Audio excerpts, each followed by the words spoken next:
Hello, everybody. Welcome back to day 2 of working with the covalent molecule packet. Today, we are going to take the valence electron calculations that you did yesterday for 12 molecules, and I'm going to show you how to do the Lewis dot diagrams from them. But today, I only want you to work with 7 molecules, right? So these 5 molecules in your packet, I do not want you to work with. I'm going to save these and do these with you tomorrow when I come back. So in your packet, do not do CH2O, HNO. This one is where NO2 was. You want to make sure that it's not NO2, but it's HNO, CO2, CS2, and HCN. So these 5 you are not doing. Okay, the rest of them you need to be able to do. And then when I come back on Wednesday, I'm going to ask to see your packets when you come in, or have you come and show them to me. And I want to be able to see what you're doing so that we can get a quick check in for that and fix any problems we have before continuing on. Once you get done with the 7 molecules that you need to do, I'm going to do some of them in here so you can follow along, put those in your packet, and then you can use that support to help you do the rest of them for tomorrow in class. Once you get done with that, I want you to go to your final exam packet. I want you to go to section 3, and I want you to do number 4, which is a table that has ionic and covalent naming and formula writing. I want you to do those. Then I want you to do number 5, number 7, and number 12. Some of these will be redrawing the same structures that you are doing here today. Okay, so you might as well use them not only for the homework that you're doing, but also to help you in your final exam review packet. So let's go ahead and actually get started with how you would look at being able to do a Lewis dot diagram. Okay, and I'm going to start with the first one that we did our math for yesterday, which is just CH4. Okay, so here, when you are going to look at starting a Lewis dot diagram, you want to start with something that is actually called a central atom. Okay, so a central atom is the element that is going to start your formula. And you might be thinking, well, how in the world do I determine what a central atom is? Should be a great question. Okay, and a central atom is basically an atom that is bonded at least twice in your diagram. Okay, so an atom that is bonded at least twice in the drawing that you are going to do. Okay, and if you want to be able to look at writing that down in your notes, might be a good idea. Okay, so central atom is just an atom that is bonded at least 2 times or at least twice in your drawing. Okay, how do you determine what the central atom is going to be before you ever even get started? Okay, and the way you figure that out is that it is the atom that needs to make the most bonds in order to be stable. Okay, so let's look at kind of the non-metals that would be involved in making a covalent structure. This might be a chart you want to put in your packet. It's extremely helpful, all right, with how many bonds things need to make. So the simplest one is hydrogen. Hydrogen has 1 valence electron. It needs to have 2 valence electrons. It's the only one that doesn't really need 8. Okay, so hydrogen has 1 valence electron. It needs 2 valence electrons. And so the number of bonds it will make in order to actually get what it needs so it can become stable is just the difference. So if it has 1 and it needs 2, then it needs to make There we go. One bond. Okay. My camera is going in and out. Okay. This phone is on its way out. So hopefully the video actually works okay. All right. Our next nonmetal family is the carbon family. So family 14. Carbon has 4 valence electrons. I'm just using VE as the abbreviation. It needs 8 valence electrons. So it would make 4 bonds. All right. Nitrogen's family has 5 valence electrons. It needs 8 valence electrons. It will make 3 bonds. Oxygen's family has 6 valence electrons. It needs 8. It will make 2 bonds. And the halogen family, which starts with fluorine at the top, has 7 valence electrons. It needs 8 valence electrons, and it will make 1 bond. All right, that is an extremely helpful chart to have. Okay, so if you need to pause it, take the time to write it down. Probably a good idea, along with that definition. Okay, when you're ready, you can just start the video back up again.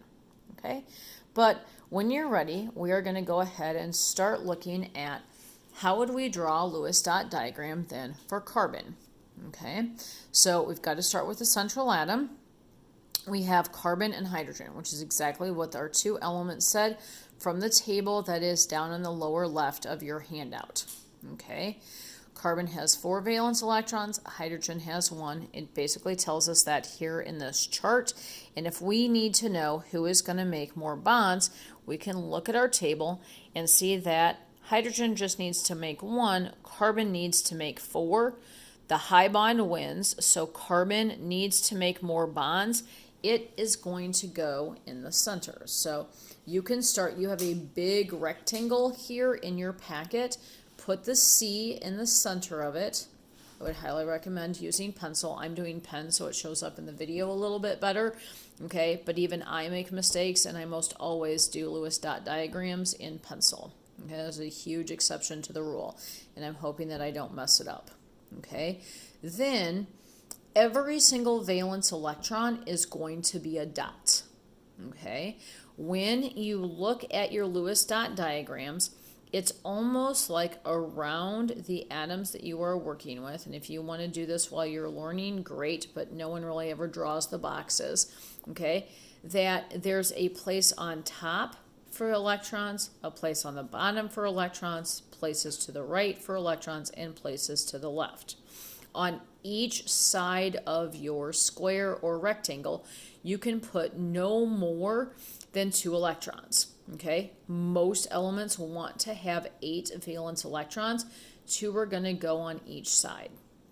Okay, the only exception to this is when we are doing multiple bonds, but we are not doing multiple bonds today. So 2 on each side, no more than that. Okay, how do you get them there? Okay, well, each electron you have is a dot. And the way this works is that you can start on any side you want. I normally start at the top and just go clockwise around it because it's kind of like a clock, but you literally can start anywhere you want and end anywhere you want. And this is what you're going to do. Carbon, we said, and this is the chart that you guys made yesterday, and here's where it's helpful. Okay, so people in each class were asking, why do I do the chart? What's the point of it? Okay, here's where you get the point. So for carbon, it says 4 valence electrons. It tells you how many dots to draw. The valence electron is always equal to the dots. So for carbon, I'm going to do 1 dot, 2 dots, 3 dots, 4 dots. Okay, so there are my 4 valence electrons for carbon. And this basic line says the following. I have 1 carbon in my formula. There it is. I drew it. To this 1 carbon, put 4 dots representing the 4 electrons around it for a total of 4 dots. So I have 1 carbon, 4 valence electrons around it that are representing electrons that are as far away from the nucleus of carbon as I possibly can. And in my drawing right now, I should have 4 electrons, but I need 8 total. Okay, so now I need to make carbon make 4 bonds. Okay, it says for carbon, it has 4, it needs 8, it's got to bond 4 times. Okay, so where do the other 4 electrons come from? Hydrogen. Okay, here it says hydrogen has 1 valence electron, but I'm going to need to put 4 of them in my drawing. Okay, so how does that work? All right, I'm going to start at the top and I'm going to put 1 hydrogen in the drawing, and hydrogen has 1 valence electron. So now I am going to put hydrogen's valence electron right next to carbon's valence electron. And when you do that, you'll notice that there's 2 electrons on the top, and these 2 electrons are being shared between carbon and hydrogen.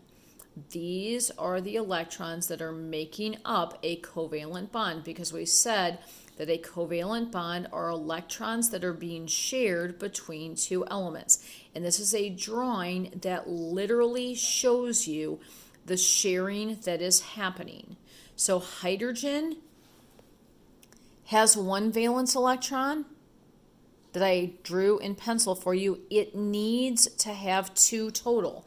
And now it does, because it is making 1 bond and sharing those electrons with carbon.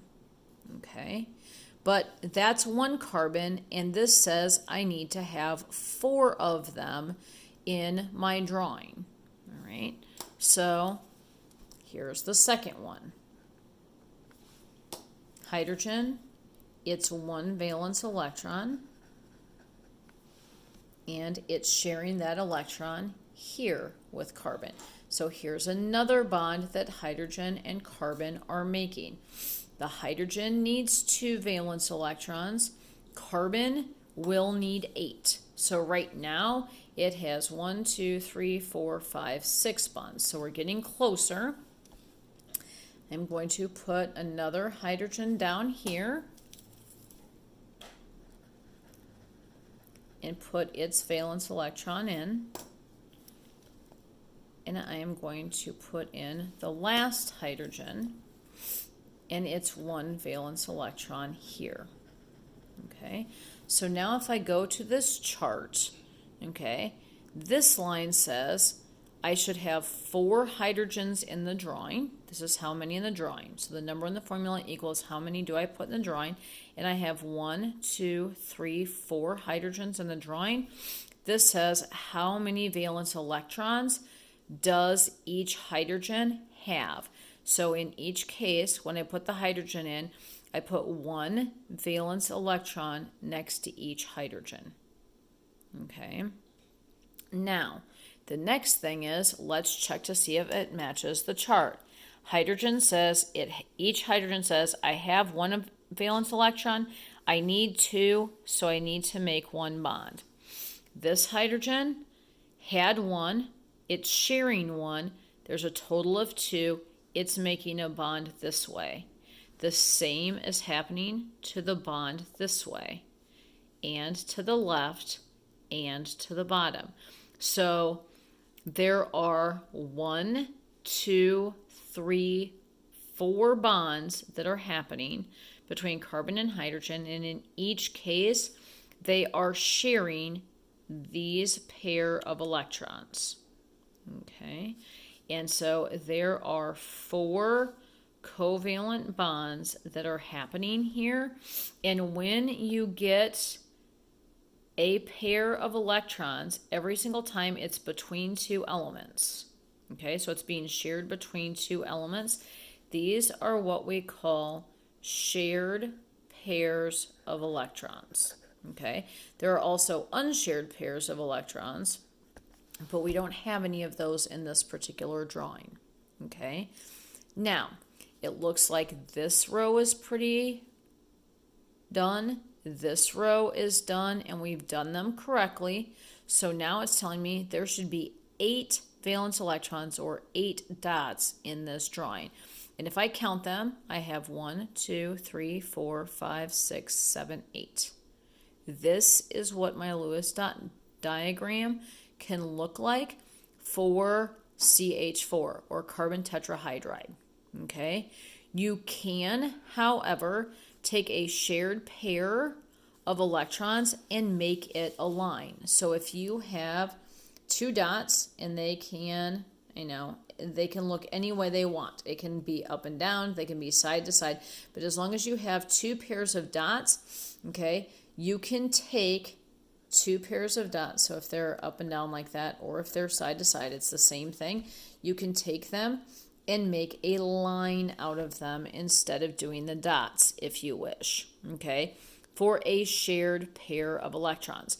So you could take your drawing that looks like this and you could convert it and say, I would rather draw it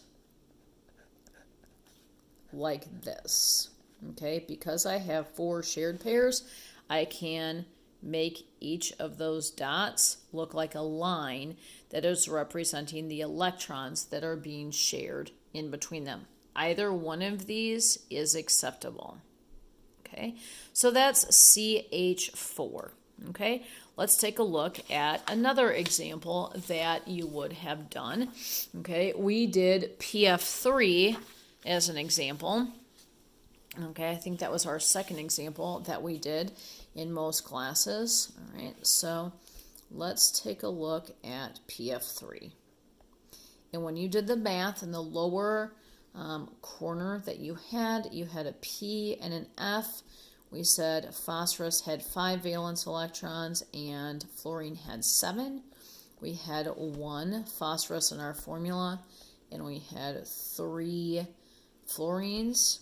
And then if we do the math for these, we calculate 26 total electrons. Okay, so here we have to figure out who our central atom is, who is going to make the most bonds. Okay, so if we go to look at this, all right, phosphorus, if we grab our periodic table and we look at it, phosphorus is in nitrogen's family. Okay, it's element 15 on your periodic table. And so if we go back and look at that chart, nitrogen has 5 valence electrons. It needs 8, and it's going to make 3 bonds. And fluorine has 7 valence electrons. It needs 8. It's going to make 1 bond. So phosphorus needs to make more bonds. Phosphorus needs to make 3 bonds, where fluorine only needs to make 1. So we're going to start with phosphorus in the center. Okay? And one of the things that you may be wondering is if the first element in the formula is always the central atom. Okay? And that would be a good question to actually think about. So if you're thinking about that, great. And if not, that's okay too. I'm going to pose it to you anyway.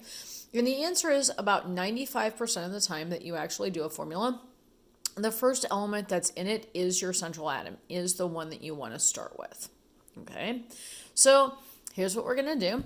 It tells us to put 1 phosphorus in the picture. There it is. And put 5 dots around it. Okay, so if we are following that, we're going to go 1, 2, 3, 4, 5.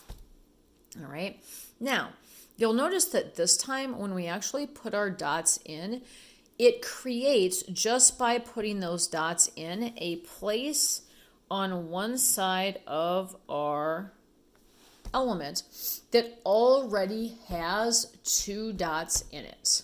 Okay, so it like fills it up, because remember, we can't have any more than 2 dots on a side. And here, just by putting the valence electrons in, we hit a side on the top this time, all right, where we already have 2 electrons. And if we already have 2 electrons, that is going to be a place that we cannot make a bond. There will not be anything over here because I can't make there be more than 2 electrons on a side. When this happens, when you already get 2 just by putting in the valence electrons that you have, these are what we call unshared pairs. All right. So unshared pairs have to stay as dots. Okay. They cannot convert into a line like we talked about with CH4. So they have to stay as dots. Okay. But there are 3 other sides, okay, where phosphorus can make a bond. Okay, which is good because if we go back to that chart that we have, it basically says anything that's in nitrogen's family has 5 valence electrons. It needs to have 8. So it's got to make 3 bonds. So the idea that when we look at it, that there are still 3 places where we can make a bond for phosphorus is a good idea. Okay, so what are we going to make phosphorus bond with? If we look at the formula, it basically says phosphorus needs to bond with 3 fluorines. Okay, so what we're going to do is we're going to put the 3 fluorines in on the places where we only have 1 electron because we need 2 there. All right, and we want to make fluorine. Okay. Each of the fluorines, okay, be able to bond the one time that they need to in order to make sure that they're stable. So if we go back to that chart, fluorine already has 7 valence electrons. It needs 8, so it's only going to make 1 bond in order for it to become stable. Okay, so what does that look like? All right, so here, if we go back to our chart, it says put 3 fluorines in the diagram. We have them. 1, 2, 3. Okay. Now it says put 7 valence electrons around each fluorine. Okay. Well, how do we do that? Okay. Here, you're going to put in the one that you need to make the bond first. So there's 1. Okay. Now, for this fluorine, my right side is full. It has 2 electrons. It is sharing a pair of electrons. This pair of electrons is being shared between the phosphorus and the fluorine. So I'm making that bond. But I have 1 valence electron, 2 valence electrons, 3 valence electrons. Actually, let's do this differently. Okay. So here we started on this side. So we've got 1 valence electron, 2 valence electrons, 3 valence electrons, 4 valence electrons.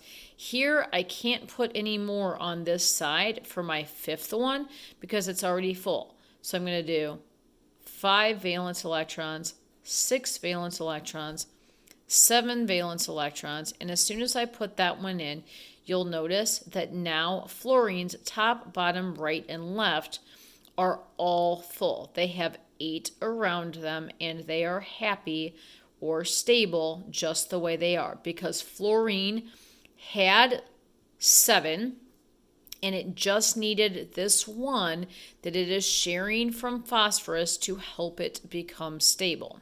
All right, so we're going to do the same thing with the other 2. So here, okay, fluorine is going to put in 1, 2, 3, 4. I can't put in the 5th one here because that one's already full. So I'm going to do 5, 6, 7. And you'll notice that as soon as I put in the 7 valence electrons that it tells me to, I have 2 on the top, 2 on the bottom, 2 on the right, 2 on the left, 8 valence electrons around the hydrogen or the fluorine here. And then my last fluorine, I'm going to put in 1, 2, 3, 4. Again, can't put any on that side. So 5, 6, 7. Okay. Now, how many bonds is the phosphorus making? Okay. because it said that phosphorus had 5 valence electrons. It needed to make 3 bonds in order for it to be stable. It's making a bond here, okay? And these electrons are being shared between phosphorus and fluorine. It is making a bond here between the phosphorus and this fluorine, and it is making a bond here between this phosphorus and this fluorine. Okay, so it is making 3 bonds that it needs to. This is not a bond that's already been made because it is not being shared with anything. Okay, if I am going to change this, okay, all of the rest of these are unshared pairs. Okay, you'll notice they're in groups of 2, but they are not being shared with anything. So they have to stay as dots. But all of the shared pairs can become lines. So what does that look like? If I want to change it, phosphorus, unshared pair, line, line, line, because that's where I am sharing my electrons. Fluorine, fluorine, fluorine, and then unshared pairs for the rest of them on the sides that I don't have a line on. Okay. And so it looks like this. And if you're like, I'm not ready to move to this yet, that's fine. You can stay with this. That's totally fine. Okay. But is my drawing right? Okay. So I can check. All right. I have 1 phosphorus in my drawing. Okay. And I started out by putting 5 valence electrons around it. There's more than that now because it's stable, but I started out doing that. And this says put 3 fluorines in my drawing, 1, 2, 3, and I counted and put 7 valence electrons around each one of those. When I got done, I should have had 26 electrons in my drawing. So let's count and see if that's what we have. And you can start anywhere you want. So we have 2, 4, 6, 8, 10, 12, 14, 16, 18, 20, 22, 24, 26. Okay. Even number. The reason it has to be even is because on each side I can put no more than 2 electrons. Right? So there's PF3. Okay. And then if we are looking at being able to kind of put those molecules in, all right, that should be, the second example that you have. All right. The last example that I am going to do with you, okay, relatively quickly is OF2. All right. So OF2 is one that you guys did on your own yesterday, but you should have oxygen and fluorine. All right. So oxygen has 6 valence electrons, fluorine has 7. And in the formula, I have 1 oxygen, I have 2 fluorines. So here I should have, when I'm done, 20 electrons in this drawing. Okay. If I'm looking at who my central atom is, the formula is telling me it should be oxygen. I want to check just to make sure. So I'm going to go to my chart. Oxygen says 6 valence electron, needs 8, needs to make 2 bonds. Fluorine, 7 valence electron, needs 8, got to make 1 bond. Oxygen needs more bonds in order to become stable. I'm going to start with oxygen. All right, so I'm going to put oxygen in here. And I'm going to draw, it says put 1 oxygen in, put 6 valence electrons or 6 dots around it. So I'm going to go 1, 2, 3, 4, 5, 6. And this time, you'll notice that there are 2 places around our central atom or around oxygen that have 2 electrons already. So up above, when we did PF3, we had 1 place around there where it created 2 with oxygen. there's two places where it creates it. So these are both, okay, unshared pairs of electrons. If we already get two before we ever even start, we can't add any more. So those are going to be unshared pairs. But like the chart actually tells us, okay, if I could grab it, all right, oxygen only needs to make two bonds, okay? And if I look at my oxygen, there's only two places, the bottom and the left-hand side, where I need to be able to make those bonds, okay? Who am I going to make those bonds with? F2, all right? The chart says put two F's in the drawing, all right? So I'm going to put an F in here where I need to make a bond, and an F in here where I need to make a bond.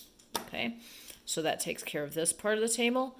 Then this part says make there be 7 dots or 7 valence electrons around fluorine. All right, so here I go. I'm going to put in 1, 2, 3, 4. Can't do that side, it already has 2, 5, 6, 7. And now that fluorine has 2 electrons on the top, the bottom, the right, and the left. So 8 total around it. Can't put any more than that because that's what fluorine wants. All right, so that fluorine's good. Now I need to do this fluorine. I'm going to do 1 valence electron, 2, 3, 4. Can't put any on here. This is already full. 5, 6, 7. And when I get those done, this fluorine has 2 on the top, 2 on the bottom, 2 on the right, 2 on the left. Okay, what electrons are being shared here? These electrons are being shared between this oxygen and this fluorine, and these electrons right here are being shared between the oxygen and this fluorine. All the rest of them are not existing, okay, between two elements. They only have one. Right? There's nothing sitting out over here that those electrons are being shared with. So all of these are unshared pairs as well. Okay? But my drawing is done. It also tells me that my drawing should have 20 electrons in it. Let's see if that's the case. All right, so here I have 2, 4, 6, 8, 10, 12, 14, 16, 18, 20. If I wanted to be able to show this with the shared pairs and unshared pairs, I would do oxygen. There are my 2 unshared pairs. And then down to a fluorine with unshared pairs.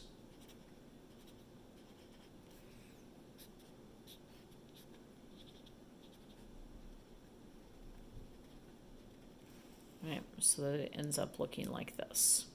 Okay.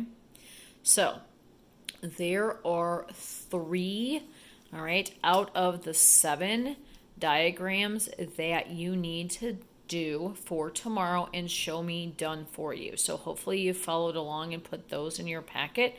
You need to go and do the other, okay, the other 4 that are in there, remembering that the ones that you are not doing, okay, are CH2O, HNO, CO2, CS2, and HCN. When you get the other 4 done, go to your final exam review packet, go into section 3, which is the bonding section. You're going to do a table full of covalent and ionic naming, number 5, number 7, and number 12. Some of them are going to ask you to draw diagrams like these. Some of them will be the exact same diagram, so you can take it and just copy it from one place into your final exam review packet. Okay, and then you will be ready to go so that you can check those tomorrow. So if we go into your final exam review packet, all right, what you are looking at in section 3, number 4 is this table with ionic and covalent naming. Number 5 is define what an ionic bond is. 7 is define what a covalent bond is. You might want to put those in pencil. Make sure that the people at your table are kind of helping you with that. And number 12 Okay, you don't even have to draw anything. Okay, but you are using this table of electronegativities to say if you were bonding these, okay, would they be ionic covalent? Okay, for right now, just do ionic or covalent. So just write an I or a C. And if you're looking at these, okay, it's just the two elements that they are between. So here for H2O, you would do just the difference between H and O. If it is between 0 and 1.9, it is covalent. If the difference that you actually get is between 2 and 4, it is ionic. Remember that you cannot have a negative number. If you're doing F2, it's just between two Fs. Okay, hopefully that helps. I will check those and show you the answers for those tomorrow. Thank you so much for stopping by, and I hope you guys have had a great day. I'll see you tomorrow. Bye-bye.